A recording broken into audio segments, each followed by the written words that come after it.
Hi, this is Myers Barnes, and I want to talk to you today about one of my favorite topics called the topic of training. As an educator, this is one of my favorite topics, and I'll start with a story if I can. It's called the story of Spindletop. Remember that name, Spindletop. In the early 1900s, there was a farmer who was about to lose all of his land. He couldn't pay the bills, and he was trying to sell everything that he could to get out from under his debt. There was an oil company simultaneously that came up to him and approached him and said, "We believe there's oil on your property. We've done the geological studies, and we're almost certain that if we drill, we're going to hit oil.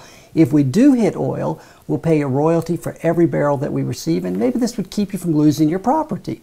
Well, he had everything to gain, nothing to lose, so he said, "Drill." So drill they did. Now, in the early 1900s, when they drilled for wells, there was a derrick, and the derrick was the structure above the well that they drilled with. And the bigger the gusher, the gusher would actually explode the derrick. And the bigger the gusher, the bigger the explosion of the derrick. So they're drilling and they're drilling, and boy, did it explode. Did they hit oil? The derrick just obliterated, if you will. It went everywhere. And before they could even cap that well, over 100,000 barrels of oil had hit the ground. Now, the farmer became an instant multi-millionaire. Or did he? You see, here's the suggestion that I'd like to make. Did he become an instant millionaire, or was he not always a millionaire? You see, the day he bought the property, he was a millionaire. The day he was working the land, he was a millionaire.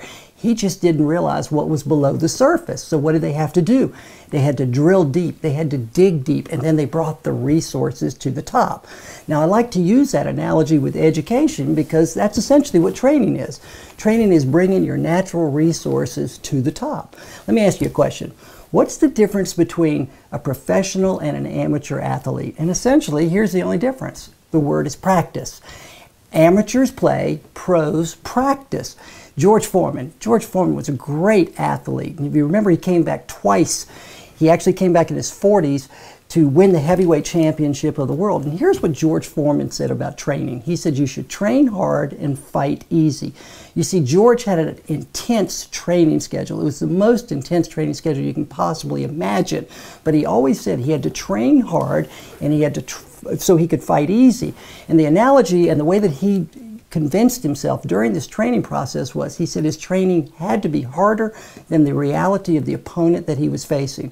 Now, that's an interesting concept. The training has to be harder than the reality of the actual opponent that you're facing. You see, if we're in a tough market, obviously your training should be equally as tough. If you're in a really challenged market, then you really have to amp up the training. So your training has to be harder than the reality of the market or the reality of the customer, the reality of the opponent that you're facing. So what do? You train hard, you sell easy. Now, a lot of sales managers, company owners will look at me and say something to the effect with training and this, and they go, "Well, isn't training expensive? It's a huge cost." And I go, well, actually, you have to look at cost and flip it this way. It's not the cost of the training, it's the cost of not training. You see, Ben Franklin said this. He said, education can be called expensive. He said, but try on ignorance instead. He said, that's what's expensive. So the cost of training versus the cost of not training. Managers will look at me sometime and they'll say something to the effect of, but what if we invest all this money? What if we train our people and they leave? Here's a better question. What if you don't train them and they stay? Now you're really in deep trouble. So it just pays to train. Now, what is training? Training is getting yourself to the next level. Well, the question is this. Do you know what your next level is? You know, that's the first step, is defining the next level. But then the real question comes down to this. How are you going to get to that next level? You see, you've got to get to the next level, and education's the fastest way to get you to your next level. Have you ever said this before? I don't want to work harder, I want to work smarter. Actually, that doesn't make any sense, folks. You can't work smarter unless you have a plan to get smarter. You will always work harder. So what's a plan to get smarter? You have to ask yourself, what's my training regime going to be? Is it going to be with books? Is it going to be with CDs? Is it going to be with DVDs? Is it going to be going to seminars? But you see, in order to work smarter, you have to get smarter, which brings us to the 3 Ps. What are the 3 Ps? Potential, performance, and preparation.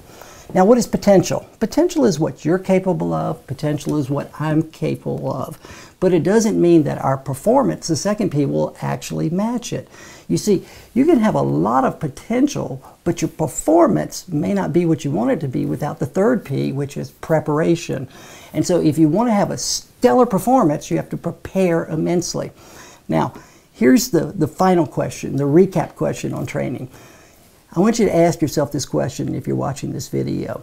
How many of you like for things to get better? Let me ask that question again. Would you like for things to get better? All right, now better. And you're saying, yeah, I'd like things to get better. Well, here's the truth about better. Things don't get better, you get better. Well, I'd like for my situation to improve. No, no, no, no, no. Situations don't improve, you improve. Well, I want my circumstances to change. No, no, no. The circumstances won't change, you have to change. You see, that's called accepting personal responsibility, where you have to realize that better isn't something that you wish for. Better is actually something you become. So always remember with training, watch this, it has to be harder than the reality of the opponent that you're facing, and that situations don't improve, you improve, things don't get better, you get better, circumstances don't change, you change, and that's what training is all about. So I'm looking forward to talking to you soon. This is Myers Barnes. Thanks.